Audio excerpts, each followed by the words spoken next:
with me. Thanks for joining Banfield. But boy, have I got a surprise for you. I have just had such an incredible conversation with Amanda Knox. She's just dropped this memoir, and there are some things in here that you should hear. But there are some things that she told me that are not in the book. Things that happened to her while she was in that Italian prison that we did not know until now, almost 2 decades later. Not only that, some advice, believe it or not, for the survivors of the Idaho quadruple murder. Don't forget, Amanda Knox has been a punching bag for 2 decades. Even though she's been completely cleared of murder, there are still haters out there who cannot stop taking the boots to her online. And we all know there are haters out there who are doing the same thing to 2 of those survivors from the Idaho murder house.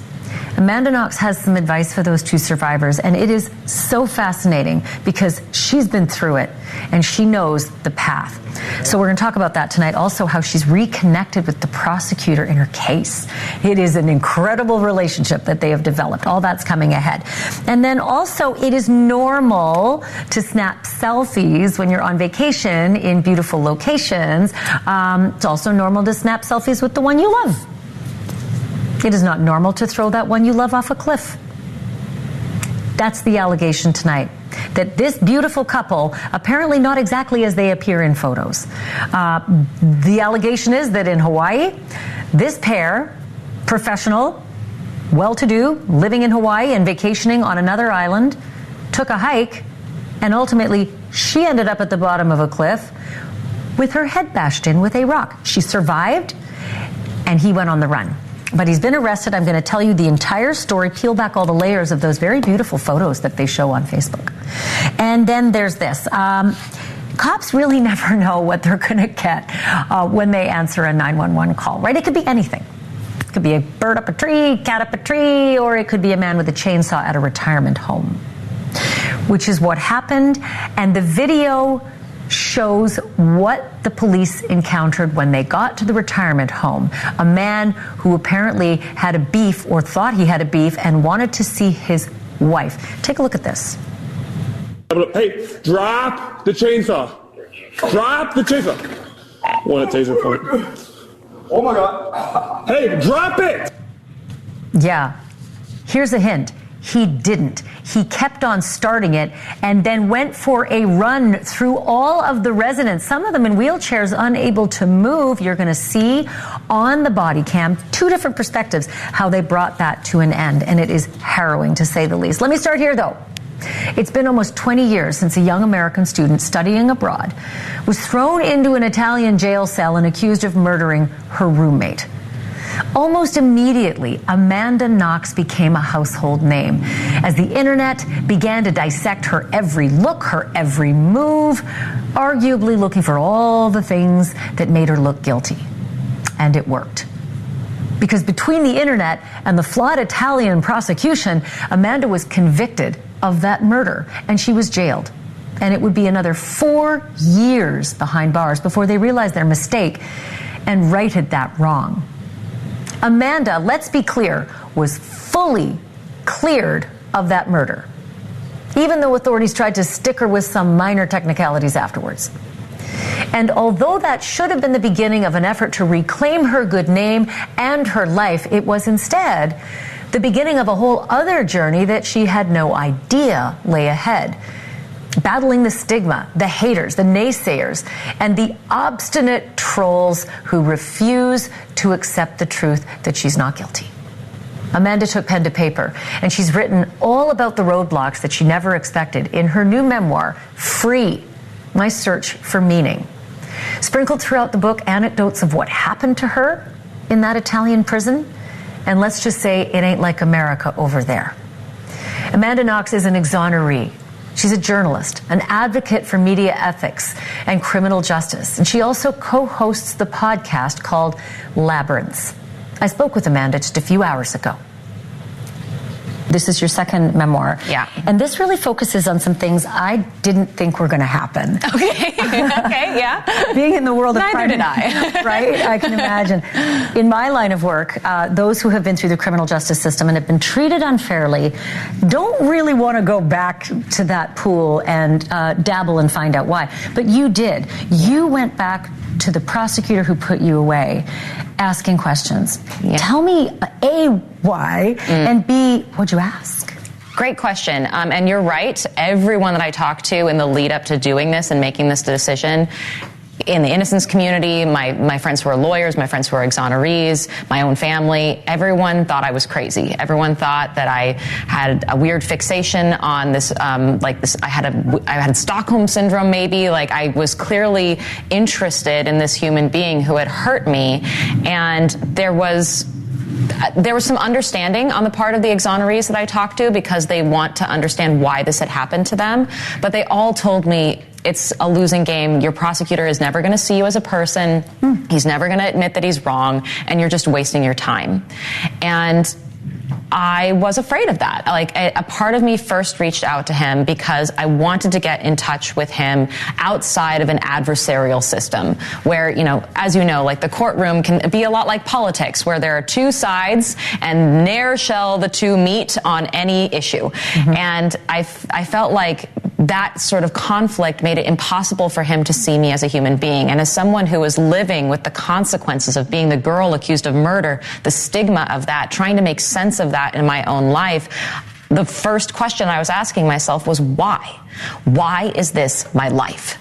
And I couldn't think of anyone better to ask that than the man who made my life. Your life. And so I originally reached out to him, and I'll be honest, I reached out to him hoping that if I could show him who I really was, he would recognize that I was not the person that he thought he was prosecuting, that he was wrong. And then the pandemic happened, and this meeting that I thought we were going to have immediately after I asked him didn't take place because the world was imploding. And so we spent 2 years corresponding before we ever met in person. And those 2 years were filled with frustrating conversations about the case, but they were also filled with just personal revelations. We are a shared love of animals, a shared love of classical music, a shared love of Lord of the Rings. He was stunned, and very quickly had a shift in perspective about who I was because I had reached out to him. It was just unheard of. And he was even unsure of whether it was even legal for him to communicate with me. Yes, because it had never been done before. And so he looked into case law to see if it was even allowed for him. Because he's putting things in writing. Yes, exactly. And he was thinking, I don't know if this is even allowed, but there's no law because no one has ever tried it. And so he agreed to correspond with me after I made a very public statement sort of claiming that he wasn't an evil monster. And he felt sort of honor bound to respond to me. And he was deeply moved by the fact that I genuinely wanted to know him as a human being because he never really had been interested to know me as a human being. But did something change? Did you get the apology? Did you get any kind of satisfaction from how your repartee went? So there's this little metaphor that I'm using to describe what it was that I attained from this conversation, this prolonged conversation, and then this meeting, because this meeting took place in person after the 2 years that we corresponded. In Perugia? In Perugia. I went back to Italy, I went back to Perugia, and I sat down face to face. I had not been in a room with this man since the courtroom. So here was this man that I had not encountered outside of this legal environment, sitting across from me, wearing a fishing vest, looking like anybody's grandpa. And we sat across from each other. He held my hand, and he listened to what I had to say first. I told him that I was innocent, that he was wrong about me, and, proceeded to make the case, not letting him off the hook for how he had harmed me, but then, showing up and letting him know that I did not think he was a monster. And in fact, I cared about him, and I wished him well, because I had, over the course of 2 years, gotten to know him as the complex, flawed, but ultimately precious human being that he was. Did that disarm him enough to reciprocate and say, I'm sorry? So he did not say, I'm sorry. He did not say, I was wrong. He did say, you are not the person that I thought I was prosecuting. And that if I were asked to prosecute this case again today, I would not. Wow. You write about some of the experiences with the prison guards. Yeah. And the reason why you cut your hair off short and why you wore baggy, dingy clothing. Yes. It's very upsetting to see. Yeah, no doubt. Yeah. I don't want to put words in your mouth, but explain some of the things that happened from those guards and how far it went. Yeah. So I was the famous one in the prison. I was one of the youngest prisoners. I was also one of the few prisoners that had all of my teeth. I was a cute little kid, and I was also being highly sexualized in the media as this like whore who would go with anybody. And so I think some male guards got the idea that if they could just find themselves alone in a room with me, they could take advantage of that. And so two things come to mind. One is that the vice comandante, the second in command in the prison, for something like 2 weeks was bringing me into a private office alone in the first weeks of my being in prison, and was asking me about my sex life. And it was just like, he wanted to know what kind of underwear I liked to wear, what kind of positions I liked to be in, if I would like to have sex with him. And I in that moment, I froze. I didn't really know what to do. I pretended that I didn't understand him. He would get frustrated or bored and then send me back, but he would kept bringing me back in. Another occasion was I was in my cell, and the plumbing stopped working in our cell, so they had to bring in some plumbers, and the guard was supervising the plumbers in the cell, and then they left, but I was in the bathroom sort of showing them that, it wasn't going down the drain, and as soon as the plumbers left, he grabbed me around the waist, pulled me into him, and like swooped in to try to kiss me. And I don't even remember like how it didn't feel like I had the presence of mind. I felt like I was in slow motion and kind of underwater, and I just like swooped underneath him, like dodging his face, and like pirouetted out of his arms, and then went back onto my bed and waited for a female guard to come by, and I just sat there. Terrified. I didn't move. I just sat there and just stared at the bed until he left. Because what was I going to do? Did it ever go beyond that?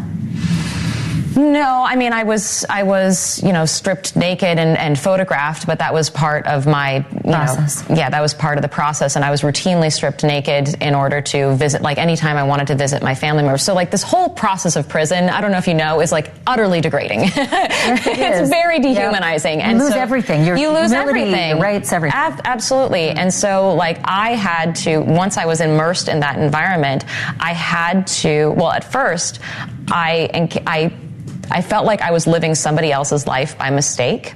And so my family and I had this like metaphor of where there's a light at the end of the tunnel, and we just have to like hold on and get through until we get to the end of the tunnel. But then when the verdict came in and I was facing a 26-year sentence, I no longer felt like there was any light, and that the truth mattered, and that I would ever be vindicated. And so I reframed my experience to be like, okay, how do I make this worth living? When there's a media circus, and you name it, Jodi Arias, Casey Anthony, whether it was the Foxy Knoxy headline, now we have Idaho. And I saw something developing in Idaho I just could not believe. What's and that going on? was the quadruple murder of these 4 students in Idaho and the 2 surviving roommates. Suddenly the internet decided to attack the 2 surviving roommates, to suggest that they had something to do with it. And I wondered what your thoughts are about that kind of a dynamic that's now playing out.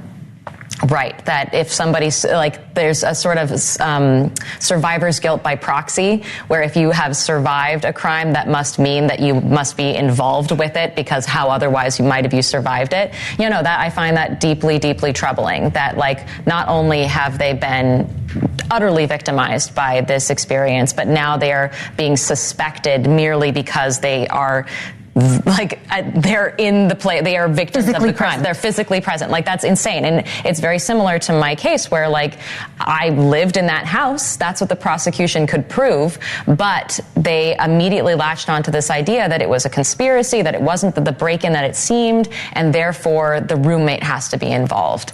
Do you have advice for these two young women who are in this world, that they're trolled endlessly? They have to go through a trial, they have to testify, and they're traumatized by the hell they've been through. Well, first of all, are they actually being accused by the Just detectives? The internet trolls. Just the internet trolls. Yeah. Okay, so as long as they don't need to lawyer up necessarily. Right. What I would say is, and this is going to be hard for them, but do not take it personally, because whatever people are projecting onto you, they're projecting onto an idea of you that doesn't exist, that says way more about them than it does about you.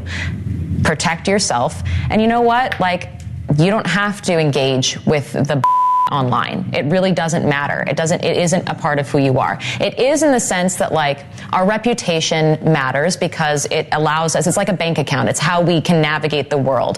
Who I am is, and in the eyes of another human being, will impact the way that I can relate to that human being. However, the trolls, you know, I have yet to encounter an actual troll in my human life. I only encounter them online, and the bravery.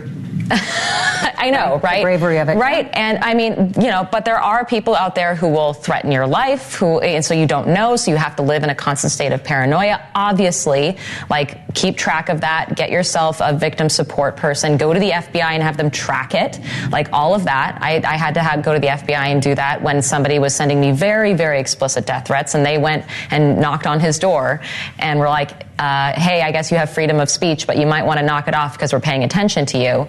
Like, be safe, but do not take it personally. My thanks to Amanda Knox, and you're going to hear a lot more of my interview with her tomorrow night on this program, including a very surprising revelation about that prosecutor who put her away, and something that he now does every single day.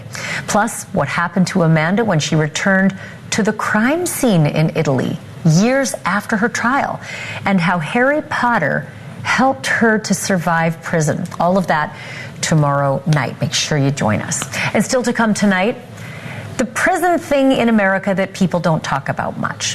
What goes on behind closed doors during conjugal visits? Turns out at one California prison, it is not just quality time. At least 2 women have met violent deaths during conjugal visits in just the last year. Tonight, what happened to Tanya Thomas? And how could a second woman have met the very same death at the very same prison just a few months later? Tanya's cousin is live with me next.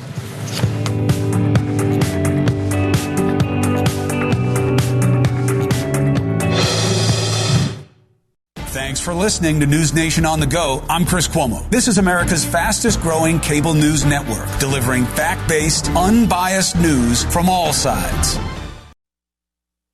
Work that every inmate wants to get. Conjugal visits. Alone time. Behind prison walls with a spouse, with a lover, and sometimes even with family and kids. Not much is known about what happens behind those special apartment doors because this is private time. And it is meant to be incentive for prisoners to behave. But at least 2 California prisoners are under suspicion of killing their visitors while in the midst of conjugal visits last year.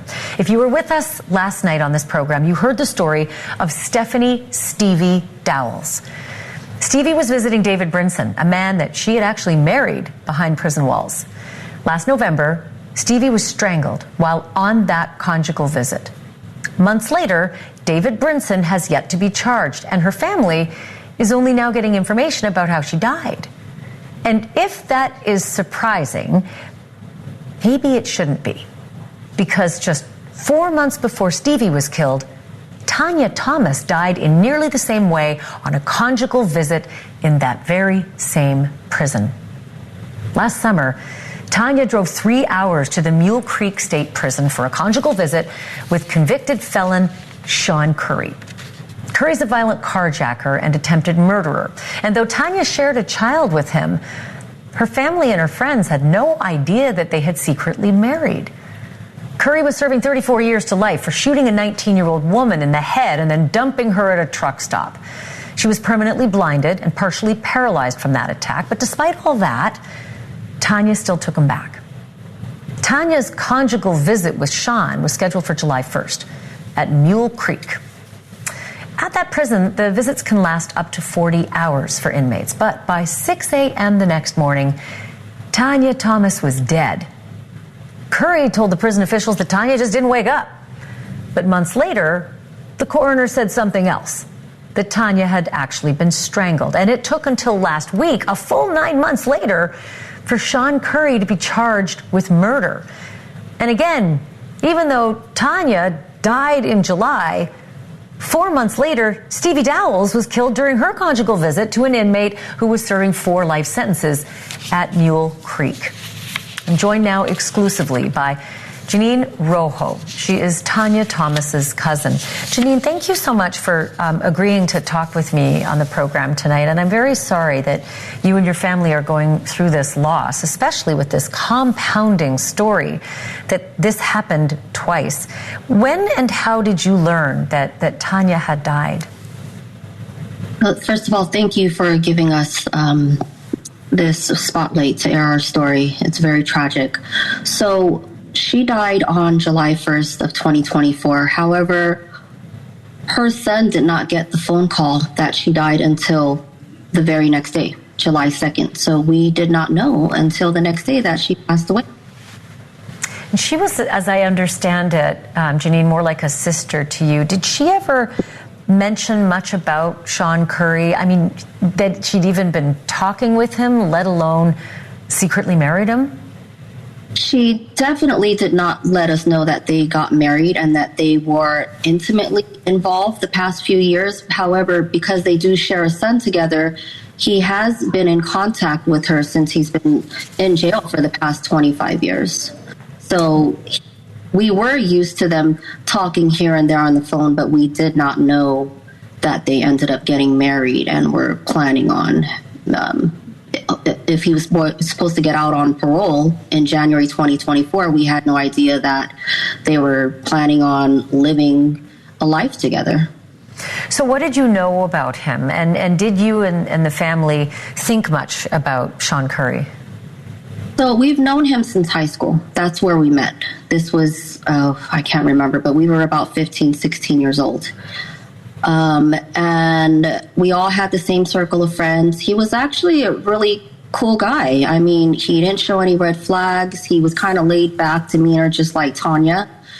And then they got intimately involved, and she ended up getting pregnant. But then during her pregnancy, he kind of just disappeared. And then while she was in labor in 1999, that's when I saw that he was on the news. And he was on the news because he shot his 19-year-old girlfriend, Zenaida Brown, I believe that's her name. He shot her in the head and dumped her body at a construction site and left her for dead. She survived because of Good Samaritans that found her the very next day.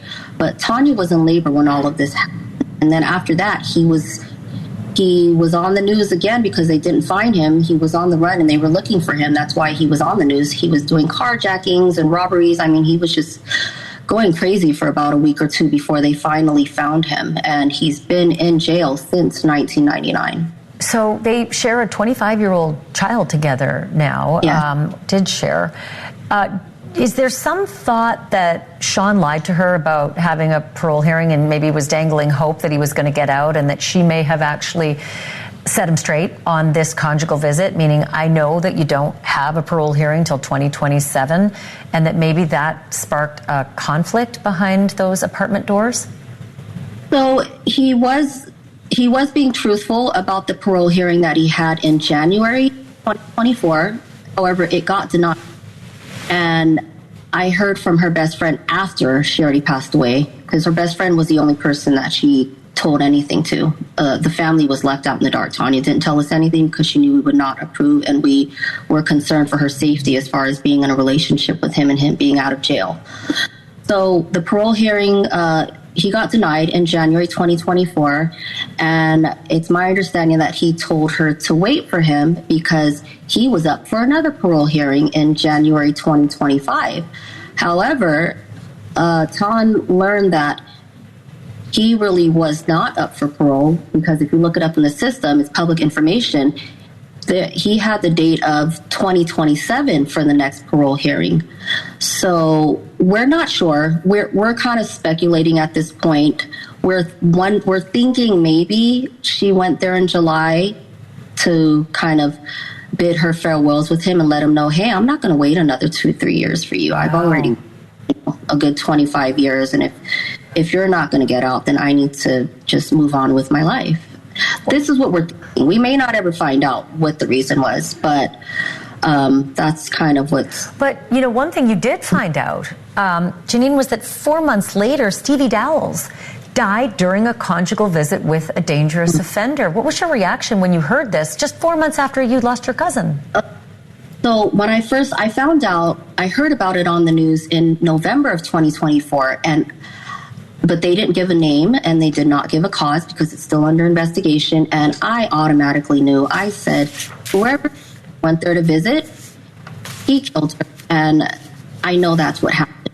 So it was a matter of time. And I was praying that I would eventually learn her name and, her family, because I want to contact them. They need to know that this same exact thing just happened in July to my cousin. And it shouldn't happen to Tanya, but it definitely should not have happened to Stevie.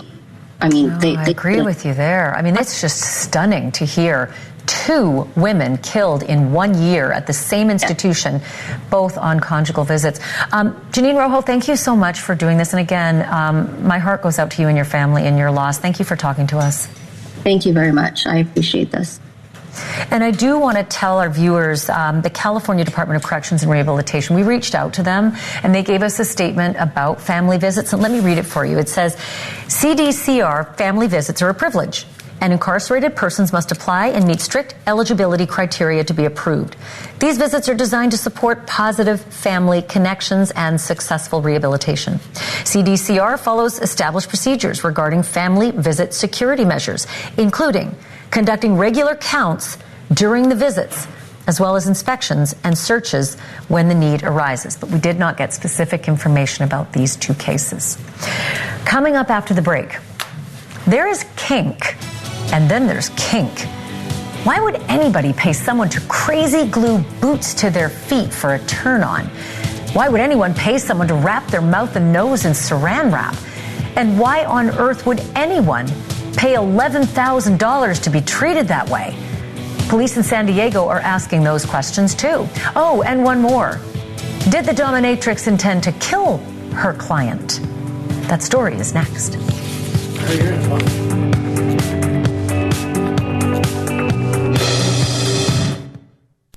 You're listening to Banfield on NewsNation's audio stream. Available 24/7 on the NewsNation app, or just say, Alexa, play NewsNation.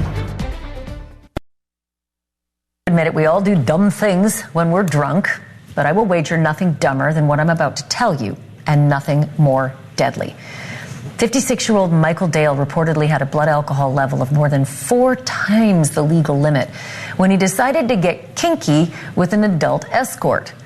Michaela Ray Larsden showed up at his door, and after some haggling, they agreed that Michaela would be paid $11,000 to fulfill Michael's every fantasy, which, according to the police, involved gorilla gluing a pair of women's boots to Michael's feet and wrapping his head up tightly in saran wrap.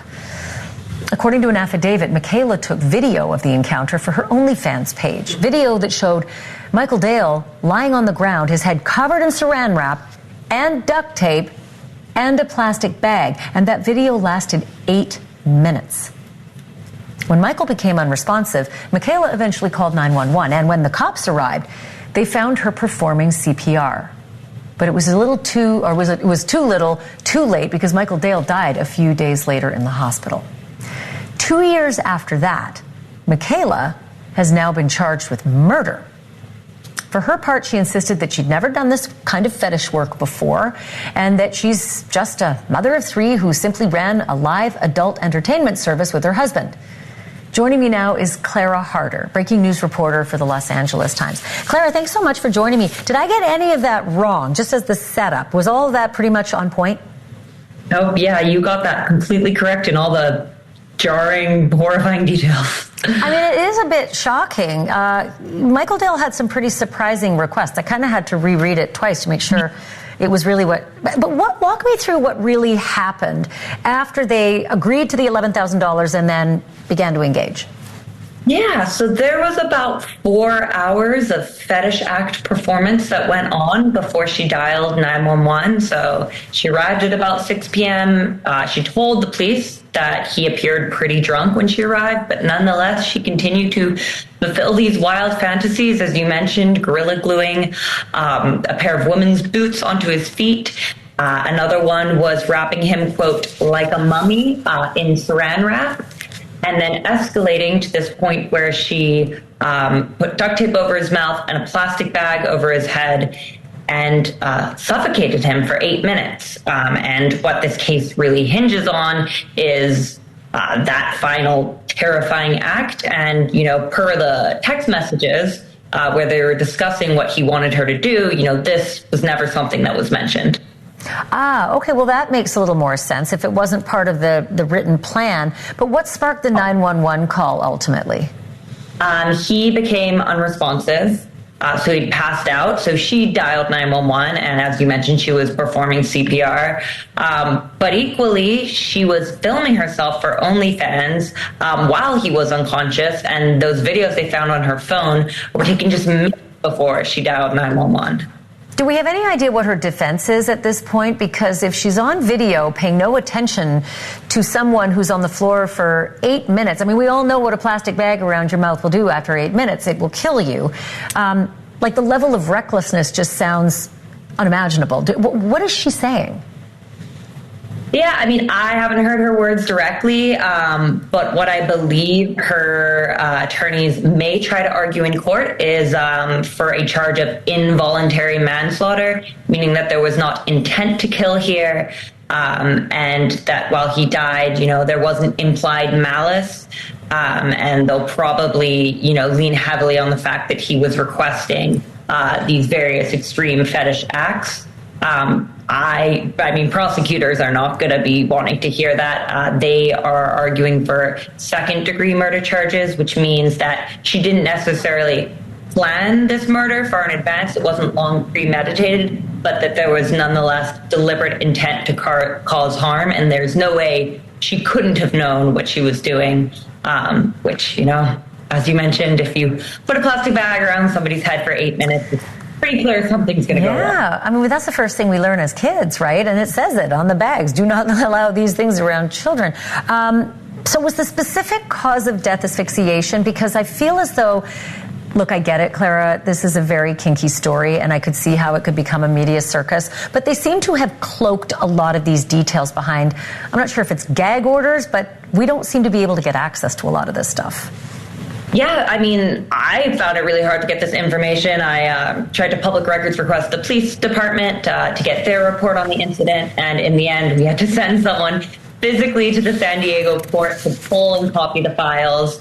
And in the files, we saw that they had ordered all the video evidence sealed from the public, so we can't look at any of those videos ourselves.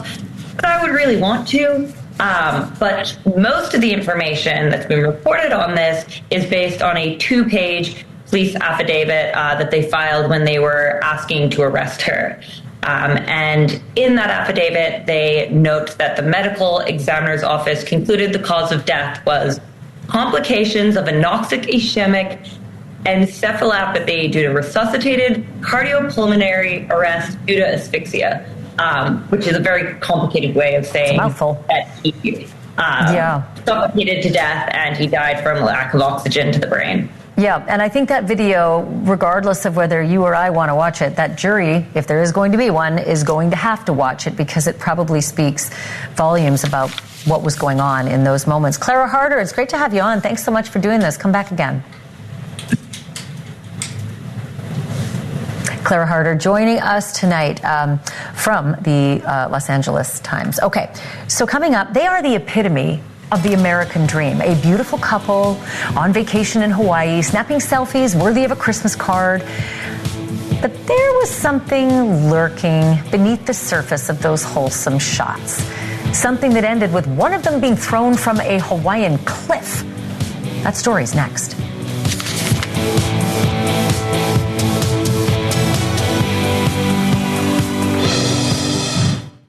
News for All Americans is really just that. It's every voice being heard equally. Mr. President, my name is Kelly Meyer. I'm a White House correspondent for NewsNation. What do you say to Americans who want safe streets but are concerned due process is being violated? Being front and center at the White House gives us that unique opportunity to talk to these officials and bring them the questions that matter most to all Americans. NewsNation, news for all Americans. Picture perfect couple, although I am willing to bet they might disagree. A 46-year-old anesthesiologist and his 36-year-old wife looked like they were living their best lives in Hawaii. Gerhard Koenig was working for a healthcare company in Hawaii, and his wife Ariel was working as a nuclear engineer. Publicly, his Facebook shows the couple's 2018 wedding photos and a pretty cute selfie of them together in front of the ocean. They reportedly share a $1.5 million home in Hawaii and by all accounts appear to have harnessed the American dream. But behind those selfies, some kind of trouble was brewing. And I say that because Gerhard has just been arrested and accused of tossing his wife over a scenic lookout and bashing her head in with a rock. Somehow she survived this, and she was taken to emergency in critical condition. Gerhard, though, took off, and he was on the run for the better part of a day before the police caught him. Here's what I can tell you about all of this so far. The couple had taken a quick trip from the island of Maui to the island of Oahu, where they decided to take in the sights of a popular hiking trail called the Pali Lookout. That is where police say Gerhard punched Ariel repeatedly, hit her in the head with a rock, and then pushed her off the famous lookout. She suffered serious head and facial injuries, but again, somehow she survived. 2 witnesses to the attack called 911, and reports say the initial investigation shows that Ariel may have refused to take a selfie with her husband right before the attack. By the time the police arrived, Gerhard was long gone and stayed gone for about 8 hours. But after a short foot chase near the Pali Highway, they caught him. And according to Honolulu PD, he is now in custody with charges pending. According to his employer, Maui Health, they issued the following statement. Let me read it for you. Maui Health is committed to patient safety and upholding the highest standards of care. We have been made aware of the allegations against Gerhard Koenig, MD. Dr. Koenig has been suspended from the medical staff pending investigation. And you better believe we will keep you posted on what happens next in this case. But coming up next in this show, you are about to see a police officer's day go from business as usual to DEFCON chainsaw. Hey, drop it! Drop it! Drop it! Drop it! I got one taser point. Step it up. The call no officer wants to get, a retirement home, a domestic dispute, and an angry man with a chainsaw. We've got the full body cam video coming up next.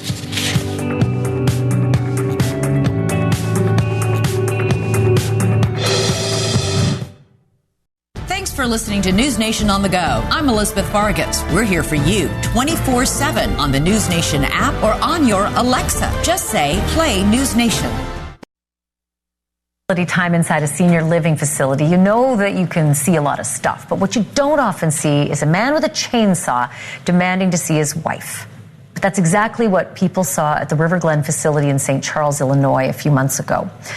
The 911 call came in, and when the police arrived, the description was spot on. Man with a chainsaw. He was trying to start it, and he was making some demands. Drop it. On the ground. Get back. Drop the chainsaw. One at taser point. Oh my God. Hey, drop it.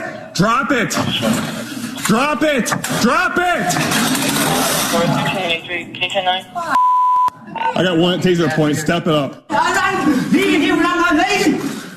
Where is she? Step it up.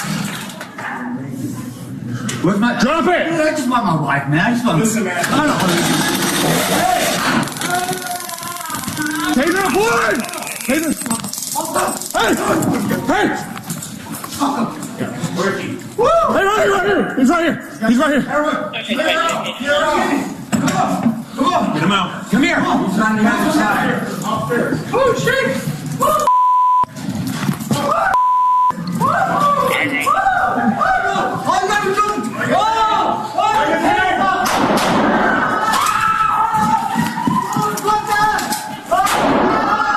Shots fired! You could see residents of the retirement home peppered all throughout that confrontation. And we had the shooting from a different angle as well on another cop's body cam. Suddenly, the chainsaw intruder charges directly at the police officer, hitting him. Police had no choice but to shoot the man to neutralize the threat to everybody who was there. An autopsy would show that he was high on meth and other amphetamines when he stormed that retirement home. And as it turned out, the man did not have a wife, either working or living there. And to this day, they don't know why he picked that place to terrorize everyone with a chainsaw. But just a few days ago, every officer who responded to that fatal shooting was not only cleared of any wrongdoing, they were praised for doing everything by the book, because they likely saved a lot of lives that day. Just a reminder for you about this program tomorrow night. Amanda Knox, my interview continues with a couple of things that she said about the prosecutor, a very curious habit that he has developed daily.